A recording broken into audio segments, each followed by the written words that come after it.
جب انسان کا نفس اللہ رب العزت کی یاد سے گھبرائے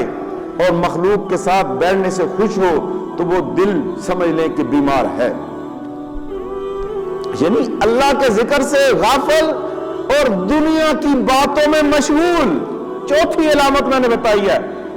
میں نے یہ 4 علامتوں میں پوری انسانی زندگی کو پرو کے رکھ دیا آپ کے سامنے، اگر آپ کو اس چیز کی سمجھ آ گئی، کیونکہ یہ موضوع سے ہی سمجھ آئے گا جو لگاتار میرے موضوعات یہ سن رہا ہے محبت الہی کی باتیں، کہ پہلی چیز انسان فانی چیز کو باقی چیزوں پہ ترجیح دے، یہ بیمار دل ہے۔ جب انسان کا رونا بند ہو جائے، اللہ کا ڈر اور خوف اس کا ختم ہو جائے، اور تیسری مخلوق سے ملنے کی تمنا اس کی بڑھ جائے، چوتھی انسان اللہ کے ذکر سے گھبرائے اور مخلوق کے ساتھ اور مخلوق کی باتیں کرنے میں اس کے دل کو لذت ملے۔ اللہ کی یاد سے گھبرانے کا مطلب یہ ہے کہ جب انسان کا دل تسبیح پڑھنے، ذکر کرنے، مراقبہ کرنے سے گھبرائے،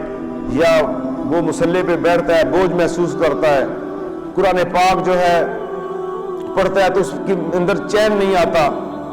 تو ایک سادہ سا اصول سمجھ لیں کہ اگر بندے کا اللہ کے ساتھ تعلق دیکھنا ہو تو اس کا تنہائی میں بیٹھنا دیکھو۔ آپ کو رمز کی بات بتا رہا ہوں، آپ کو فائدے کی بات بتا رہا ہوں، میں اور آپ ذرا تنہائی میں جا کے دیکھیں، مخلوق کے سامنے ہو سکتا ہے میرے آداب نماز اچھے ہو جائیں کہ بھئی لوگ دیکھیں گے میرا اللہ اکبر کرنا بھی ٹھیک ہونا چاہیے، میرا بیٹھنا بھی ٹھیک ہونا چاہیے۔ مزید ویڈیوز دیکھنے کے لیے محمدی رونی قافلہ کے آفیشیل چینل کو سبسکرائب کریں اور بیل آئیکن کو پریس کریں۔